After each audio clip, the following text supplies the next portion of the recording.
ಬೇಲೂರು ಮತ್ತು ಚಿಕ್ಕಮಗಳೂರು ಮಾರ್ಗವಾಗಿ ರೈಲ್ವೆ ಕಟ್ಸು ಹೊಸದಾಗಿ ಕೆಲಸ ಪ್ರಾರಂಭವಾಗಿದೆ. ಅವಾರ್ಡೆಲ್ಲ ಫಿಕ್ಸ್ ಮಾಡ್ತಿದ್ದಾರೆ.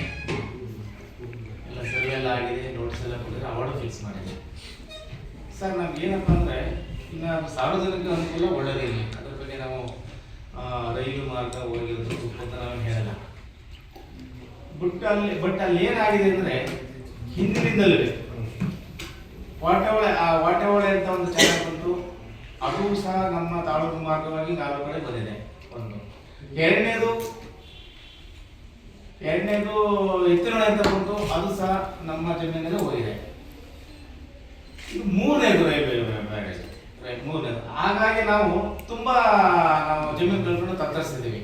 ಯಾಕಂದ್ರೆ ನಮ್ಮ ತಾಲೂಕು ಪಂಚಾಯತಿ ಅಂದ್ರೆ ಒಂದು ಸ್ವಲ್ಪ ಲೇಬರ್ ಏರಿಯಾ ಅಂತೇನು ಯಾರು ಜಮೀನ್ದಾರಲ್ಲ. ಒಂದು 1 ಎಕರೆ 2 ಎಕರೆ ಹೀಗೆ ಇರೋಂಥ ನಾವು ರೈತರು, ಸಣ್ಣ ಹಿಡಿದಾರ ನಾವೆಲ್ಲ.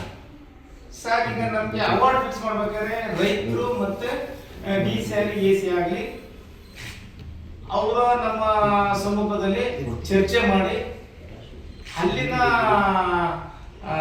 ವೇರಿಯೇಷನ್ ನೋಡಿ ಅವಾರ್ಡ್ ಫಿಕ್ಸ್ ಮಾಡೋದು ನಮ್ಗೆ ಉಪಯೋಗ ಆಗೋದು. ಅಲ್ಲಿ ಏನೇನೋ ಡಿಸ್ಕಸ್ ಆದ ಆಮೇಲೆ ನಾವೇ ಒಪ್ಕೊಳ್ತಿದ್ವಿ. ಸರ್ ಇಲ್ಲಿ ಏನು ಹೇಳ್ತಾರೆ, ಈಗ ನಮ್ಮ ಗಮನಕ್ಕೆ ತರಲೇ ಇಲ್ಲ. ಅವಾರ್ಡ್ ಫಿಕ್ಸ್ ಮಾಡಿದ್ದಾರೆ, ಕೆಲವರು ನೋಟಿಸ್ ಎಲ್ಲ ಕೊಟ್ಟಿದ್ದಾರೆ, ಅವಾರ್ಡ್ ನೋಟಿಸ್ ಕೊಟ್ಟಿದ್ದಾರೆ. ಇವತ್ತಿನ ವ್ಯಾಲ್ಯೂಯೇಷನ್ ಸರ್ ಅಲ್ಲಿ ಸಮಾಜ ಇದು ಸರ್ಕಾರ ವ್ಯಾಲ್ಯೂಯೇಷನ್ 1 ಎಕರೆಗೆ 4 ಲಕ್ಷ 5 ಲಕ್ಷ 3 ಲಕ್ಷ ಅಂತಲೇ ಇದೆ 1 ಎಕರೆಗೆ. ಯಾಕೆ ಆಗಿದೆ ಅಂದ್ರೆ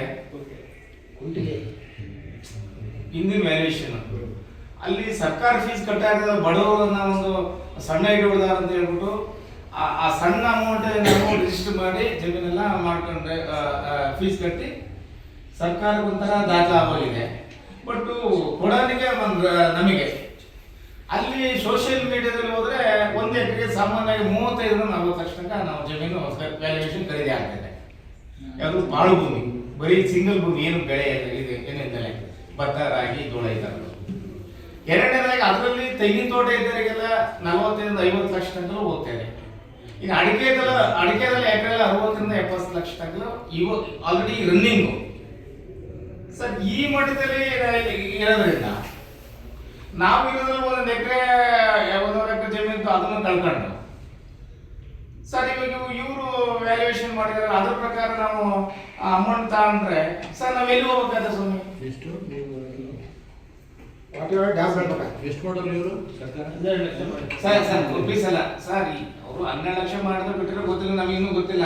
ಅವ್ರು ಏನ್ ಹೇಳ್ತಾರೆ ಸರ್ಕಾರದ ವತಿಯಿಂದ ನಮ್ಮ DC ಅವರಲ್ಲಿ AC ಅವರಿಗೆ ನಾವು ಕೇಳ್ಬೋದಲ್ಲ, ನಿಮ್ಮ ರಿಜಿಸ್ಟರ್ ಆಫೀಸಲ್ಲಿ ಏನ್ ವ್ಯಾಲ್ಯೂ ಇದೆ 1 ಎಕರೆಗೆ ಅದನ್ನ 4 ಪಟ್ಟು ಕೊಡ್ತೀವಿ ಅಂತ ಹೇಳ್ತಾರೆ.